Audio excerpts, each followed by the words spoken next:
Olá, tudo bem? Ao longo das minhas explanações, eu fiz uma colocação a respeito de uma trajetória que envolve todo um comportamento da sociedade ocidental baseado no início de formação de uma idealização romântica preconizada pela transcendência filosófica. Ao explicar a transcendência filosófica criada por Platão, criou-se o mundo dos ideais. Isso eu já tinha falado, só estou fazendo a trajetória, tá?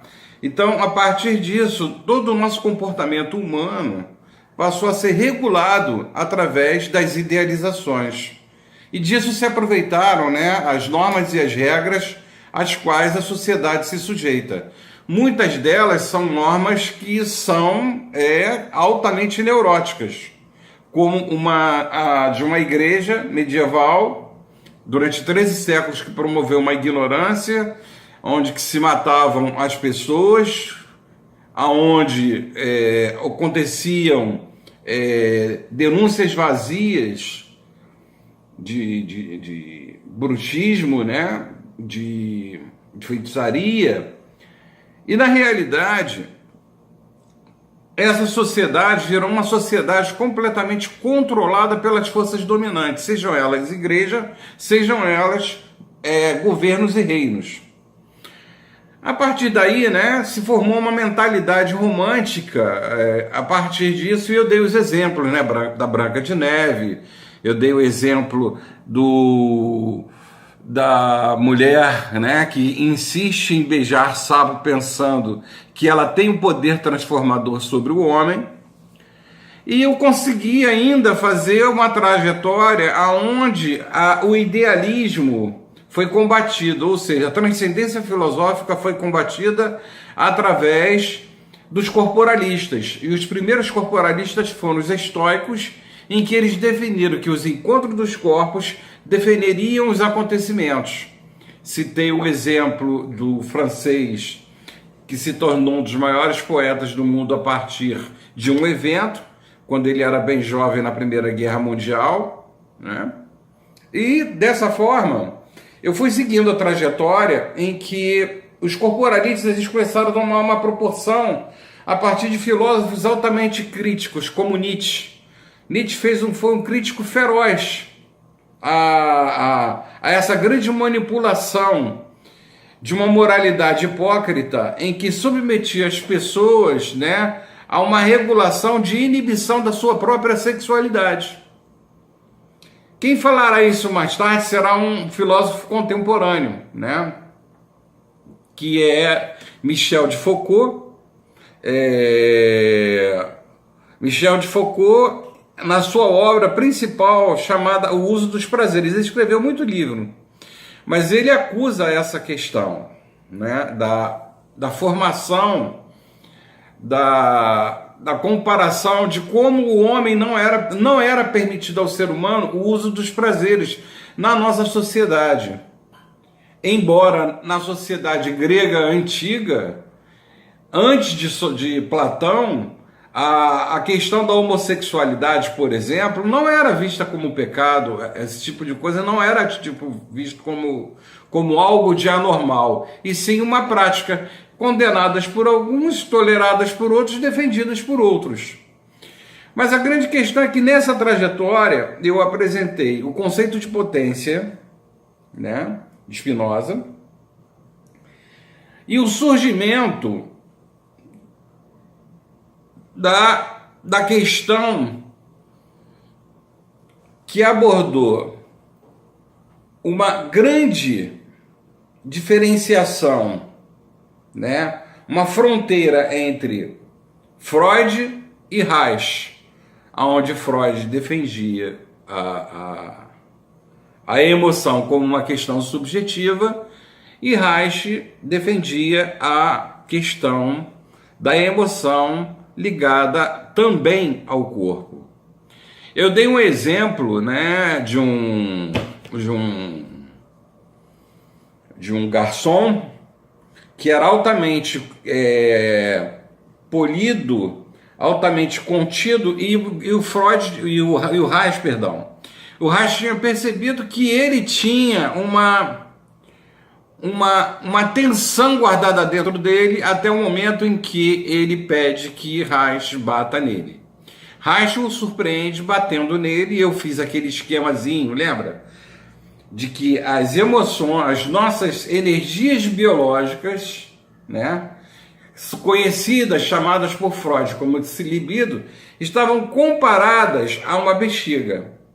Então, quando você não consegue dar vazão a essa energia biológica, onde você se liberta de neuroses, você tem uma contenção. Quando você não consegue, você está dentro de um processo neurótico. E eu dei o exemplo, esse exemplo foi clássico, do cara que pediu para bater, porque isso se confunde muito, ou confunde não, né? Se junta as muitas situações de pessoas que são masoquistas, ou seja, têm o transtorno do masoquismo, ou seja, elas não só gostam de sofrer, como pedem também para serem torturadas. Os padres que se açoitavam como uma penitência pelo pecado por ter desejo sexual. Era por isso que eles se penitenciavam. Mulheres e homens que perturbam, né, o sossego do seu próprio companheiro, como se fosse uma implicância, até que o outro tenha um rompante de dar um basta de uma forma agressiva, batendo na mesa, gritando, mas de alguma forma rompendo essa energia. Ou seja, quando você pega uma pessoa que te perturba, até o momento que você bate na mesa assim, para que eu não aguento mais. Aí a pessoa entra em relaxamento. O que quer dizer isso? Que esse processo, né, de masoquismo, essa neurose, é porque a pessoa não consegue dar conta da força da libido que ela tem. Ou seja, ela não consegue ter o orgasmo. Então esse orgasmo, essa sensação de alívio, ela precisa ser produzida através do sofrimento e da dor. E assim seguiu a humanidade, e assim segue a humanidade de uma certa forma, né? E eu falei para vocês também que eu faria citações, né, de alguns filósofos e de alguns pensadores que trouxeram luz às questões de psicoterapias efetivas. Como, por exemplo, eu vou trazer a questão, já falei de Spinoza, né? Luria, que foi também um grande pesquisador na área da memória. O conceito da própria bioenergética dentro das terapias corporais se chama Alexander Lowen. Então ele desenvolveu toda uma técnica de bioenergética. O livro é esse aqui, ó. Quem quiser pesquisar, é muito interessante. Inclusive ele fala sobre os processos da depressão.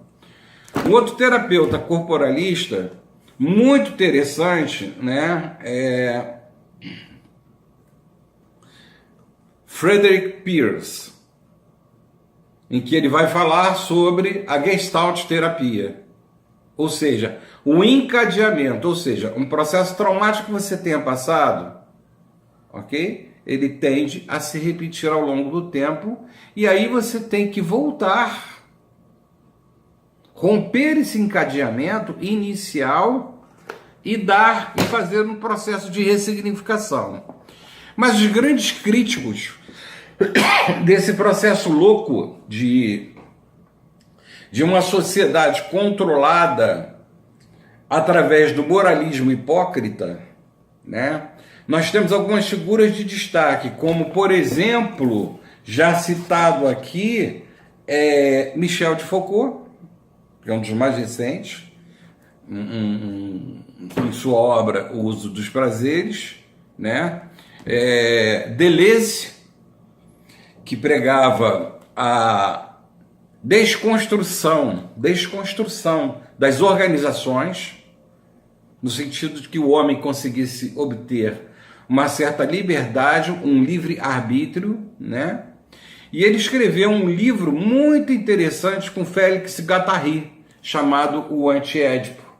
Nesse livro eles acusam, né, a fábrica neurótica humana, ou seja, o ser humano visto como uma máquina com processos neuróticos robotizados, no sentido de que o comportamento é estereotipado. Então, a nossa sociedade, ela vive um dilema muito grande. Por quê? Porque as relações, elas precisam ser saudáveis. E a coisa mais difícil é você construir uma relação saudável. E do que prescinde uma relação saudável? A ética. A ética nas relações familiares, sociais, né? No sentido de que essa regulagem seja saudável e não uma regulagem neurótica. Então, na realidade, todas essas abordagens, quando eu falei em Lé Concret, é porque eu fiz essa transposição no tempo, desde o momento em que Platão, ele lança a mão, descobre de uma forma muito inteligente, uma forma de manipular o pensamento das pessoas e as pretensões das pessoas e julgar as pretensões das pessoas, criando a transcendência filosófica. Muita gente elogia o Platão porque ele tem o seu valor, mas ele fez na realidade, ele fez uma grande sacanagem com a humanidade.